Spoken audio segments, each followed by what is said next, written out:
हर हर महादेव। आज का जो वीडियो मैं बना रहा हूँ वो ये बताने के लिए बना रहा हूँ कि इन नवरात्रों माँ की एंट्री आपके घर में हो चुकी है। इसके कुछ संकेत आज मैं आप लोगों को बताने वाला हूँ। ठीक है।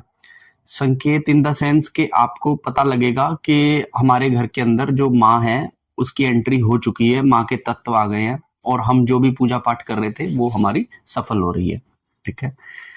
सबसे पहली चीज, जिन भी व्यक्तियों को कुछ पर्टिकुलर लोगों पर गुस्सा आना शुरू हो रहा है इन नवरात्रों के बीच में, आप देखोगे कि अगर आपको कुछ लोगों पर बिना बात का गुस्सा आना शुरू हो रहा है, आपको उबाल आ रहा है उन व्यक्तियों को देखकर, आपको उनको मारने का मन कर रहा है उन व्यक्तियों को देखकर, आप बिना बात के खिज चढ़ रही है ऐसे व्यक्तियों को देखकर, तो ये वो व्यक्ति हैं जो आपके लिए सही नहीं है। ठीक है। और जैसे जैसे माँ के तत्व आपके पास आ रहे हैं, आपके अंदर में आ रहे हैं, तो आपके जो भी आपको नुकसान पहुंचाने वाले लोग हैं इनके प्रति आपका गुस्सा जाहिर होने वाला है। ठीक है। मेरे कहने का मतलब है कि माँ जब आती है तो वो अपने बच्चे की हर तरफ से रक्षा करती है, तो अगर आपको भी किसी पर्टिकुलर कुछ लोगों को ऊपर या फिर उनके बिहेव के ऊपर बिना बात के गुस्सा आ रहा है, तो समझ लीजिए ये वो लोग हैं जो आपके बारे में बुरा सोचते हैं, आपका नुकसान करने की ठानते हैं। ठीक है। तो ये सबसे पहला संकेत है, अगर आपके घर में भी माँ आने वाली है या फिर आ चुकी है तो ये चीजें आपके साथ होगी, ये वाली है। दूसरी चीज मैं आप लोगों को बताता हूँ कि जब भी हमारे अंदर कोई शक्ति आती है तो हमारी काम की वासनाएं अपने आप ही निरंतर बढ़ती जाती हैं। अब एक तरफ यहाँ पर कुछ लोग ये सोचते हैं कि हम 9 दिन के व्रत में हैं, हम माता की पूजा कर रहे हैं, भजन कर रहे हैं, आरती कर रहे हैं, लेकिन दूसरी तरफ ये गंदी चीजें हमारी तरफ क्यों बढ़ रही हैं। तो इसके दो कारण होते हैं। एक तो होता है कि ये गंदगी हमारे अंदर ही बैठी होती है, ये निकल रही होती है तो हमें ये महसूस हो रही होती है। ठीक है।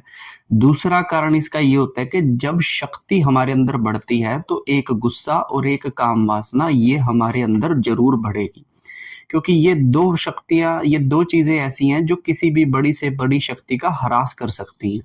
ठीक है। तो जब भी कभी किसी व्यक्ति के अंदर शक्ति की अधिकता हो जाती है तो उसको काम वासनाएं बहुत ज्यादा आएंगी और उसको गुस्सा बहुत ज्यादा आएगा। अब आप लोगों को चाहिए कि आप इस चीज को नियंत्रित कर कर रखें, नहीं तो जो आपने अर्जित की है शक्ति वो वेस्ट हो जाएगी, वो व्यर्थ हो जाएगी। तो हमें अपनी मेहनत से जो भी हमें मिला है उसे गंवाना नहीं है, हमें उसे अपने पास में रखना है। ठीक है। तो जिन लोगों को भी इन दिनों के अंदर काम वासनाएं आ रही हैं तो वो लोग अपने आप को काबू में रखें और माँ के ऊपर ही इस चीज को छोड़ दे। धीरे धीरे आपकी काम वासनाएं हवा के झोंके की तरह आएंगी और चली जाएंगी। ठीक है। तीसरा संकेत जो माँ के आने का है, जब आप लोग अब चौथे पांचवें दिन के अंदर माँ की पूजा करने के लिए बैठ रहे हो तो आपको बहुत सारी वाइब्रेशन फील हो रही है। जैसे आप बैठ रहे हो, पहले आपकी कमर सीधी नहीं होती थी, अब आपकी कमर सीधी हो रही है। पहले आपके टांगे सो जाती थी चौकड़ी लगाए लगाए, अब आपकी टांगे भी नहीं सो रही हैं। पहले आप जब ध्यान करते थे तो ध्यान नहीं लग रहा था, अब आपका ध्यान लगने लगा है। अब एक एकाग्रता बनने लगी है आपके बातों के अंदर, आपके मन के अंदर, आपके मंत्र के अंदर। ठीक है। तो जब आपके अंदर ये एकाग्रता बढ़ जाए तब समझ लीजिए कि आपके अंदर माँ के तत्वों का प्रवेश हो चुका है। ठीक है। अब ऐसे में कुछ जो लोग हैं जिनके अंदर ऑलरेडी बहुत ज्यादा देवीय तत्व है, ऐसे लोगों का सर घूमना शुरू हो जाता है और कभी कभी उनका पूरा बॉडी जाप करते समय इस तरीके से ऐसा करके हिलता रहता है। तो ये क्या है, ये हमारी कुंडलिनी की जो ऊर्जा है वो हमारी बॉडी को पूरा शेक करती है। ठीक है। इससे अगला जो रीजन है वो ये होता है कि जब भी आपके अंदर माँ की एंट्री हो जाती है या फिर माँ के तत्व आपके अंदर आ जाते हैं, आपके घर के अंदर जब माँ आ जाती है तो आप ये चीज नोटिस करेंगे कि जैसे आप घर के अंदर है तो आपको सब कुछ सही लग रहा है, लेकिन जैसे ही आप घर के मुख्य द्वार की सीमा को लांग कर बाहर निकलते हैं तब आपको ऐसा लगता है जैसे पता नहीं कितनी मलिनता, कितनी दरिद्रता, कितना गुस्सा और लड़ाई मेरे घर के बाहर खड़ा है। अब इस चीज के पीछे कई लोग ये सोचते हैं कि मतलब हमारे घर पे शायद कोई कर रहा है, इस वजह से हमें ऐसा फील हो रहा है। इसका कारण ये होता है कि हमने अपने घर के अंदर जो माँ के नवरात्रे किए हैं, 9 व्रत हम कर रहे हैं, तो उन 9 व्रतों की ऊर्जा इकट्ठी हो गई है जिससे हमारे घर की जो गलत ऊर्जाएं थी उन्हें घर से बाहर का रास्ता दिखा दिया गया। ठीक है। और वो ऊर्जाएं हमारे घर के मुख्य द्वार के किनारे किनारे जाकर खड़ी हैं।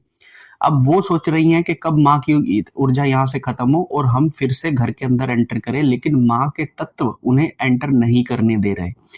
इसलिए जब भी आप अपने घर से बाहर निकल कर देख रहे हैं तो आपको ऐसा लग रहा है कि मेरे घर के बाहर ना जाने कितनी लड़ाई लगी हुई है, मेरे घर के बाहर ना जाने कितनी मलिनता, कितनी गंदगी है।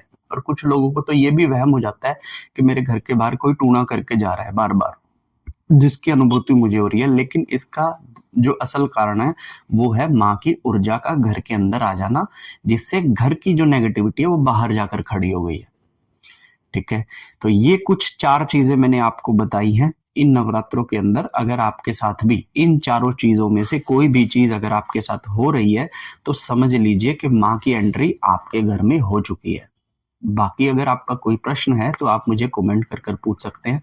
वीडियो अच्छा लगा हो तो इसे लाइक कीजिएगा, अपने दोस्तों के साथ शेयर कीजिएगा और चैनल को सब्सक्राइब कीजिएगा। हर हर महादेव।